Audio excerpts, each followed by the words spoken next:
음, 안녕하세요, 여러분 반갑습니다. 오늘도 재미있는 성경 이야기를 통해서 하나님의 말씀을 배워보도록 하겠습니다.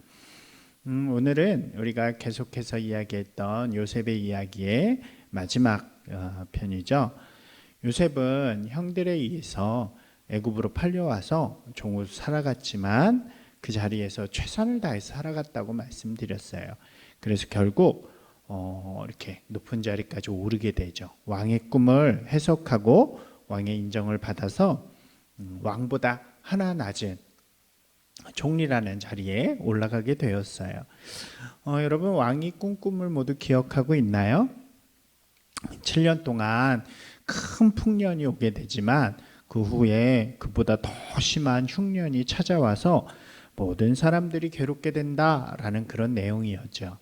요셉이 그 내용을 풀어주면서 좋은 관리를 뽑아서 이 풍년의 곡식들을 잘 저장했다가 흉년에 그것들을 가지고 사람을 살리십시오라는 충고를 하게 되죠.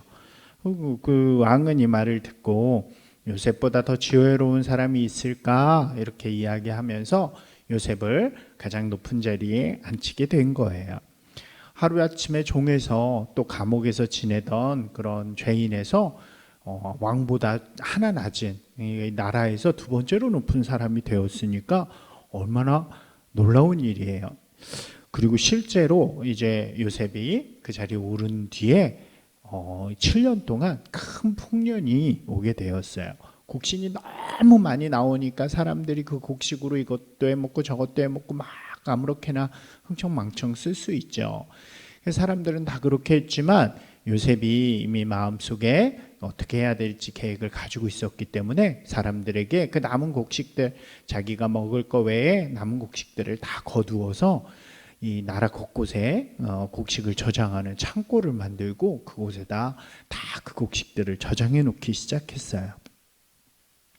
그러니까 성경에 보니까 뭐라고 이야기하냐면 그 저장된 곡식이 마치 바다의 모래알 같더라 이렇게 이야기를 해요. 그러니까 얼마나 많은 곡식들이 저장되었는지 우리가 생각해 볼 수 있겠죠.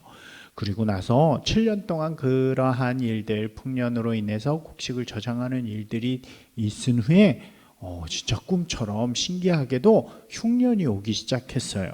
그 사람들은 막 너무 곡식이 많이 나서 막 잘 먹다가 갑자기 곡식이 하나도 안 나는 막 조금 나는 그런 흉년이 오니까 막 세계 각국의 사람들이 다 굶주리기 시작하는 거예요. 그런데 그게 몇 년? 7년 동안 계속되는 거예요. 그러니까 이곳저곳에서 막 굶주림 때문에 죽는 사람도 너무 많이 생기고 괴로움으로 인해서 너무 어려운 세상이 오게 된 거죠. 하지만 애굽은 어땠을까요? 이 요셉이 지혜롭게 그것을 잘 저장해 두었기 때문에 사람들에게 곡식을 나눠주고 그것을 먹을 수 있도록 해가지고 굶주린 사람들이 없게 된 거예요. 뿐만 아니라 그 곡식이 이렇게 굉장히 많이 남겼기 때문에 세계 각국에 있는 사람들, 다른 나라에 있는 사람들이 돈을 이만큼씩 싸가지고 와서 제발 곡식을 우리에게도 팔아주세요 라고 하면서 부탁을 해서 이 나라가 요셉으로 인해서 굉장히 부자가 되었어요. 그러니까 요셉은 어떤 사람이 된 거예요? 자기 때문에 죽어가는 사람들, 굶주린 사람들을 살리고 또 풍성하게 만드는, 그리고 부자가 되게 만드는 사람이 된 거죠. 여러분, 이것을 뭐라고 부른다고 했어요? 우리 기억하나요? 바로 그것을 형통이라고 부른다고 했죠. 그러니까 하나님께서 요셉을 통해서 사람들을 살리신 거예요. 죽어가는 사람들을 살리실 수 있도록 요셉에게 지혜도 주시고 요셉을 사용하신 거죠. 요셉은 하나님으로 인해서 형통한 사람이 되어서 사람들을 살리는 그런 사람이 되었어요. 사랑하는 여러분, 우리 친구들도 그런 사람이 되기를 주님의 이름으로 축복합니다. 그냥 열심히 공부해서 나 혼자 잘 살고 나 혼자 좋은 집 살고 나 혼자 잘 먹고 잘 사는 그런 사람 되는 게 아니라 여러분을 통해서 하나님께서 주신 그 아름다운 복, 그러니까 여러분 때문에 하나님이 주신 복으로 인해서 다른 사람들이 기뻐하고 다른 사람들을 살리고 그러는 복된 사람이 되었으면 좋겠어요. 그렇게 기도하는 친구들이 되었으면 좋겠어요. 같이 한번 해볼까요? 하나님, 제가 복된 사람이 되게 해주세요. 그래요. 이제 계속 이야기를 해보면 흉년으로 인해서 곡식이 없는 것은 그 요셉의 가족 있잖아요. 야곱의 집에도 마찬가지였어요. 먹을 것이 없어가지고 흉년 때문에 거기도 굶주리게 되었는데, 그때 마침 옆에 있는 애굽이라는 나라에서 곡식이 있고 그것을 살 수 있다는 이야기를 듣게 된 거예요. 그래서 아버지인 야곱은 형제들에게, 아들들에게 애굽으로 가서 곡식을 사오라고 이야기를 해요. 그래서 요셉의 형들은 10명이서 돈을 가지고 이제 요셉이 있는 애굽으로 가게 되는 거예요. 그리고 곡식을 사기 위해서 그것을 관리하는 가장 높은 자리에 있는 요셉을 만나게 되는 거죠. 근데 형들이 요셉 앞에 딱 오는 순간 요셉은 형들을 알아봤어요. 나를 팔았던 형들이잖아 하는 그 마음을 딱 가지고 형들을 만난 거예요. 그리고 아마 목사님 생각에는 요셉의 마음속에 이렇게 막 미움의 마음이 있었을 것 같아요. 자기를 팔았던 형들, 자기가 고생하게 만드는, 굉장히 힘들게 만들었던 그 형들을 딱 보는 순간 미움의 마음이 생겼을지 모르겠어요. 그런데 형들이 딱 자기에게 인사를 하잖아요. 높은 사람을 만났으니까 곡식을 사기 위해서 딱 절을 하는 순간 요셉의 기억 속에 한 일이 떠올랐어요. 그게 뭘까요? 바로 요셉이 어린 시절에 꾸었던 그 꿈 생각이 난 거예요. 무슨 꿈이었는지 기억나나요? 요셉이 꾸었던 꿈은 그런 거였죠. 하늘에 이 달과 해와 달과 별들이, 형의 별들이 자기에게 절하는 그 꿈, 그리고 또 형의 곡식단이 자기의 곡식단에게 절하는 그 꿈이 있었잖아요. 형들이 자기 앞에서 절하는 그 절을 하는 그 순간 갑자기 그 꿈이 다 기억이 나는 거예요.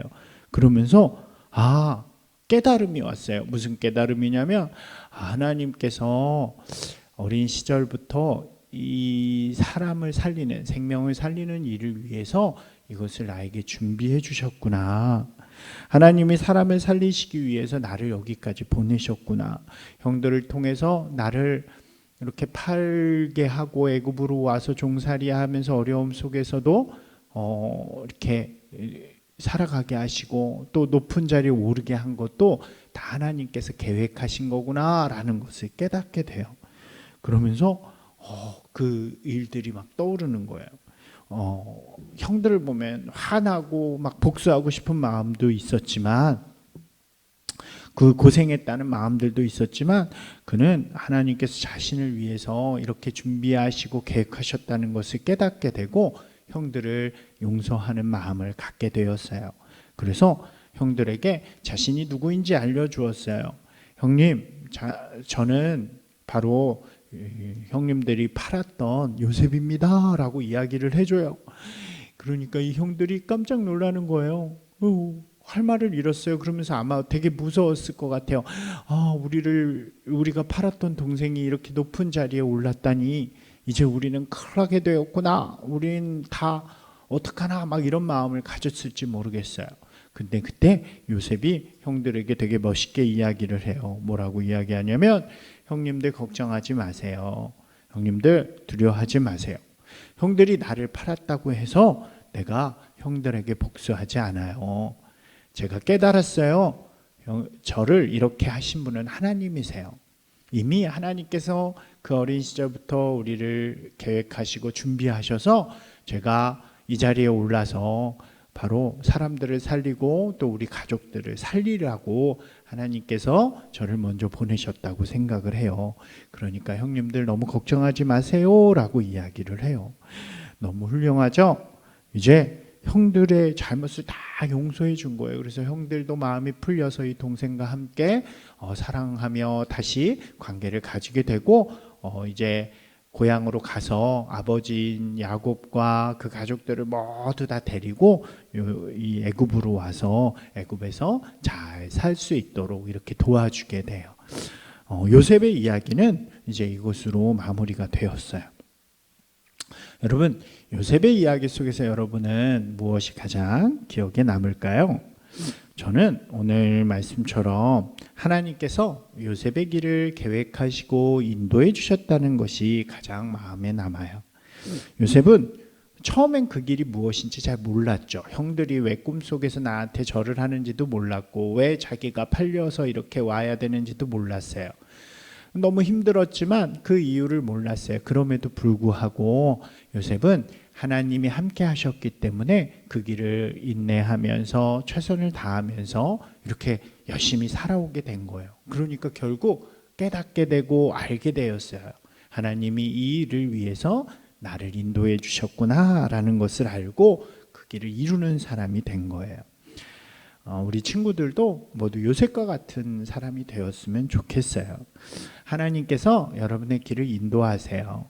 여러분이 아직 어리고 또 아직 자라지 않아서 잘 모를 수도 있고 또 그 길이 이렇게 안 보일 수도 있어요. 그러나 하나님께서 여러분과 함께 하시고 항상 함께 하시고 여러분의 길을 인도해 주시고 계획해 주세요.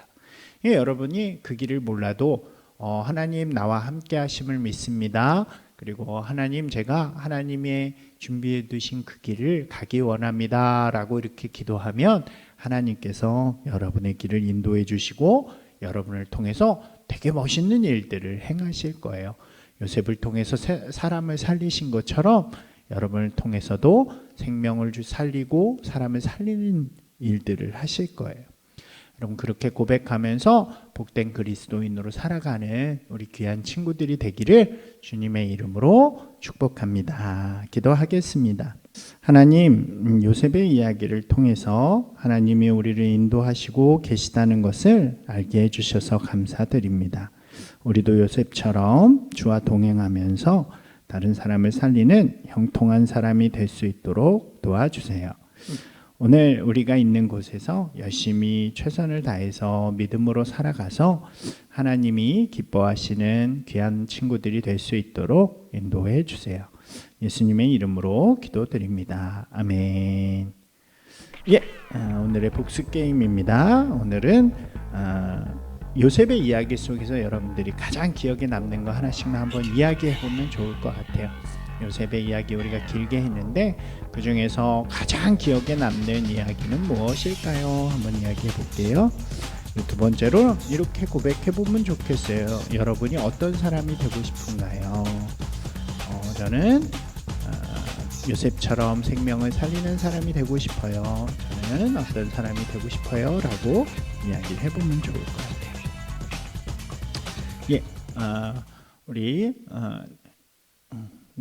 다음 주부터는 또 새로운 이제 출애굽하는 이야기가 시작이 되니까 여러분 기대하는 마음으로 우리 성경 공부를 또 맞이했으면 좋겠어요. 다음 주에 만나요.